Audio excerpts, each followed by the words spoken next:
France Bleu Vaucluse, le Off Dating. Le Off Dating avec Foutu Guerre que vous pouvez voir à l'espace Roseau. C'est à 16h30, c'est ça? Oui, c'est ça. Voilà, j'ai une partie de la compagnie. Vous allez vous présenter. Chloé, Alors, vous faites la mise en scène, vous? C'est ça. Chloé Froget, la mise en scène. On a Christophe Charrier qui fait 9 ou 10 personnages. Xavier Girard qui fait le commandant Rénal dans le spectacle. Et Aurélie Noblesse qui fait la guide et un autre rôle également. Voilà, qui est dans le studio mais qui est content de ne pas parler parce qu'on n'a pas assez de micro. Faut le dire. Alors, Foutu Guerre, c'est une pièce de théâtre, mais qui parle de quelle guerre? Alors, c'est un événement méconnu un peu de la guerre de 14-18, juste avant la grande bataille de Verdun.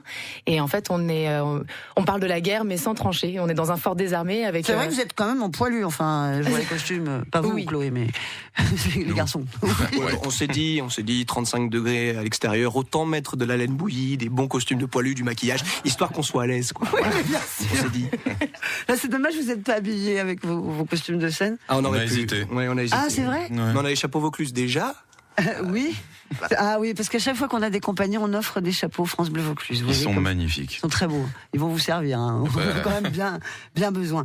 Alors donc, ça parle de la férocité de la guerre, ce spectacle. De la férocité, de l'absurdité aussi, de cette guerre-là comme de celle qui se passe malheureusement encore en ce moment. Et c'est retiré des carnets de guerre de mon arrière-grand-père. Ah, d'accord. Pierre Froget, et des mémoires du commandant Rénal, donc qui a écrit un bouquin qui s'appelle Le drame du fort de Vaux. Et donc c'est un texte qui est écrit par mon papa, Philippe Froget, qui retrace les parcours de nos deux aïeux dans ce fort-là pendant la guerre 14-18. Donc ça revêt un intérêt, enfin une mémoire collective, mais aussi un peu familiale. Personnel. Tout à fait. Et vous, dites-nous un petit mot rapidement de vos personnages, les garçons. Alors moi, j'incarne le commandant Rénal, Sylvain Rénal, le commandant du fort de Vaux, qui est arrivé dans ce fort quelques jours avant la bataille, a réussi à organiser un peu les choses. Ils ont résisté pendant une semaine contre toute attente face à un tiers de l'armée allemande et ils ont permis à l'armée française de se réorganiser, à Verdun de ne pas tomber et probablement inverser le sort de la guerre. Donc c'est un homme blessé, boiteux, abîmé volontaire. Et qui finalement volontaire et qui finalement se comporte en héros comme à peu près toute la garnison que Christophe incarne. Il fait toute la garnison à lui tout seul. Voilà. Ah ouais, c'est un... J'ai eu une chance, voilà, elle m'a donné un peu un rôle en or. C'est vrai que j'interprète 10 rôles avec beaucoup de postiches différents, de moustaches, etc. Ce qui permet justement de garder une superbe dynamique dans cette pièce, parce qu'il faut pas oublier qu'on est à Avignon. Donc c'est vrai qu'une pièce sur la guerre, si elle est trop lourde, si elle est un petit peu trop dramatique, c'est pas forcément très alléchant. Et là, c'est vrai qu'autant rester en terrasse à Avignon avec un petit rosé, ça c'est clair.